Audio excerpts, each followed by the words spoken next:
আসসালামু আলাইকুম। আপনারা জানেন ভয়াবহ অগ্নির শিকার হয়েছে গাইবান্ধার সাদুল্লাপুর উপজেলার ধাপরাট ইউনিয়নের সিঙ্গারপাড়া গ্রামের অগ্নিসংযোগের কারণে ফায়ার সার্ভিসকে এখন থেকে ফোন দেওয়া হয়েছিল। ফোন দেওয়া হয়েছিল 1 ঘন্টা আগে। আমরা 4টার সময় তাদেরকে খবর দেই, তাদের ইউনিট এই মুহূর্তে এসে উপস্থিত হলো আমাদের মাঝে। এখন বাজার সময় 4:53। আমাদের অগ্নিকাণ্ডটা সব কিছু পুরো সার্কার হয়ে যাওয়ার পর ফায়ার সার্ভিসে একটি ইউনিট এসে এই মাত্র আসলো। আপনারা বলেন এটা কি ওনারা কাজটা ঠিক করছে কিনা? ওনারা প্রায় 1 ঘন্টা পড়াচ্ছে। ওনাদের কাছে ফোন দিচ্ছে, আপনাদের কাছে ফোন দেয়নি। আপনারা ফোন বন্ধ ধরেন নেই, আপনাদের কাছে ফোন দিলেন ভাই আপনাদের কাছে ফোন দেয়নি, আপনারা ফোন বন্ধ ধরেন নাই, আপনারা ফোনটা বন্ধ ধরেন নাই।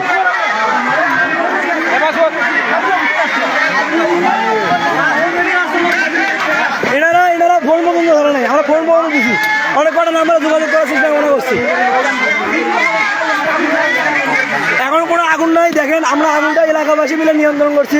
আপনারা দেখতে পাচ্ছেন আগুন এখন পুরোটাই শান্ত হয়ে গেছে। ঘটনাটা ঘটে গাইবান্ধার সাদুল্লাপুর উপজেলার ধাপরাট ইউনিয়নের একটি গ্রামে, সিঙ্গারপাড়া গ্রামে। এই মুহূর্তে এটা ফায়ার সার্ভিস ইউনিট এসে উপস্থিত হয়েছে। আপনারা দেখছেন এখন আগুন পুরোটাই নিয়ন্ত্রণে এসে গেছে। এলাকাবাসী মধ্যরাতে এবং সকলে মিলে আগুনটা নিয়ন্ত্রণে নিয়ে আসে। এখন আগুন নাই, দেখতে পাচ্ছেন আপনারা। ফায়ার সার্ভিসকে আমরা কল করছিলাম ফুল 4টার সময়।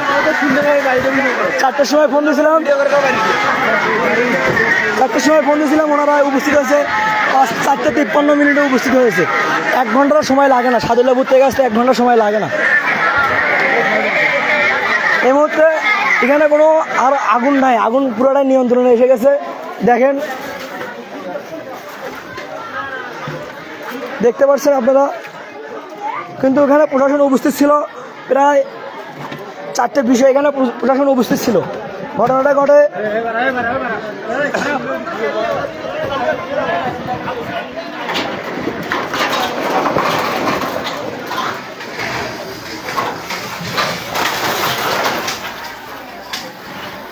সব কিছু পুরো সার্কার হয়ে গেছে। দেখেন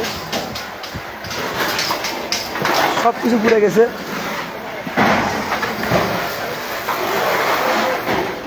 ঘটনা ঘটেছে আজকে 16 জুন মধ্যরাতে, শেষ রাতের দিকে। আপনারা জানেন আগুন পুরোটা এখন নিয়ন্ত্রণে।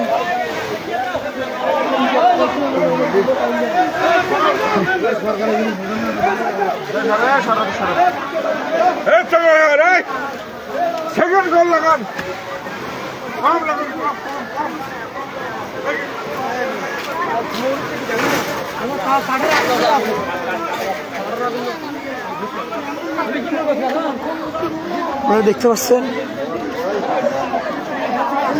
ওনারা প্রায় 1 ঘন্টা পর এখানে উপস্থিত হয়েছে আগুন নিয়ন্ত্রণে আনার পর। এখানে লাইভ হচ্ছে, আপনারা পুরো বিষয়টা জানেন। এখানে প্রশাসন উপস্থিত হয়েছে 4:20। 4:20 উপস্থিত হয়ে তারা কোনো পদক্ষেপ গ্রহণ করতে পারেনি। আপনারা নিউজটা ছেড়ে দেন।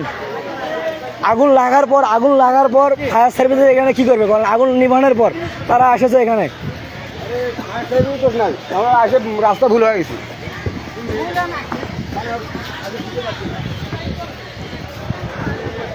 আসতে প্রায় 1 ঘন্টা লেট করছে।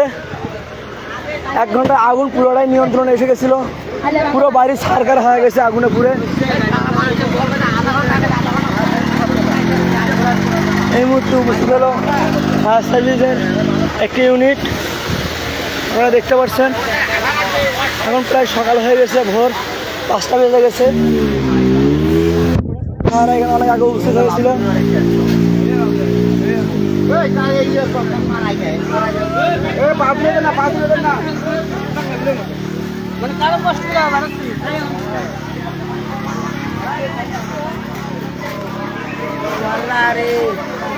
আপনারা দেখেছেন এখানে বিপুল পরিমাণ জনসংখ্যা উপস্থিত হয়েছেন। সবারই মনে একটাই প্রশ্ন, ফায়ার সার্ভিসের ইউনিট একটু লেট করে আসলো কেন?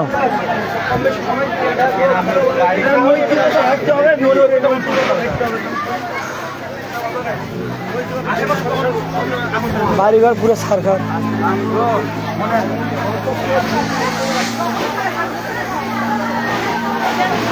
এলাকাবাসীর আত্মনাদ, কে বা কাহারা মধ্যরাতে এসে অগ্নিসংযোগ লাগে গিয়েছে। পেট্রোল জনিত কিছু জিনিস যে আনুমানিক করা যাচ্ছে পেট্রোল যে এখানে আগুন ধরে দিয়েছে, সব কিছু পুরো ছারখার হয়ে গেছে আর কি, কিছু আর বাকি নাই। একটা দোকানঘর ছিল, তাও পুরো ছারখার হয়ে গেছে। আপনারা দেখতে পাচ্ছেন ঘটনাটা ঘটেছে গাইবান্ধা জেলার সাদুল্লাপুর উপজেলার ধাপড়াট ইউনিয়নের হিঙ্গেরপাড়া গ্রামের 6 নং ধাপড়াট ইউনিয়ন হিঙ্গেরপাড়া গ্রামের ভুক্তভোগী আগুন লেগেছে, আত্মনাতে ফেটে পড়ছে। তার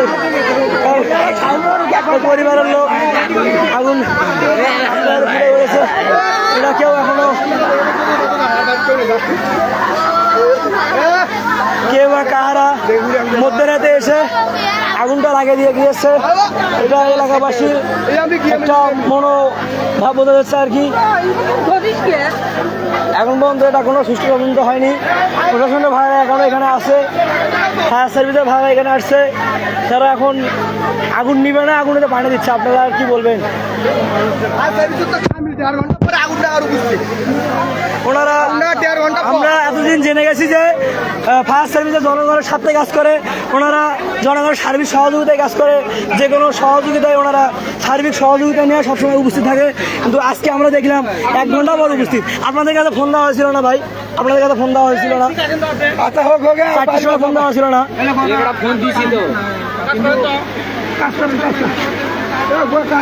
ভাই আমার পরিচয় জানলে ভাই এমনি কথা বলতে বাধ্য হবেন।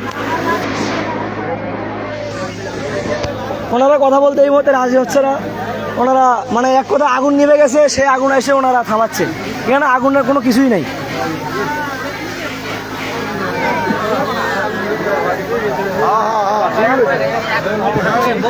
বাড়িঘর পুড়ে যাওয়ার পর আসে পানি দিচ্ছে, এটা আমরা কখনো আশা করি নাই। এটা আমরা গাইবান্ধা যারা দায়িত্বশীল আছেন, যারা উচ্চতন কর্মকর্তা আছেন, তাদের কাছে দৃষ্টি আকর্ষণ করছি, প্রশাসনের দৃষ্টি আকর্ষণ করছি, মানে এরকম আর কোনো ভাইয়ের সাথে না হয়, এরকম যেন আর কোনো পরিবারের সাথে না হয়, এরকম যেন আর কোনো এলাকায় না হয়। তারা যেন সঠিক সময় উপস্থিত হয়ে ওই মানুষের সেবায় নিয়োজিত হয়ে থাকে, এই আশা ব্যক্ত করছি। আসসালামু আলাইকুম।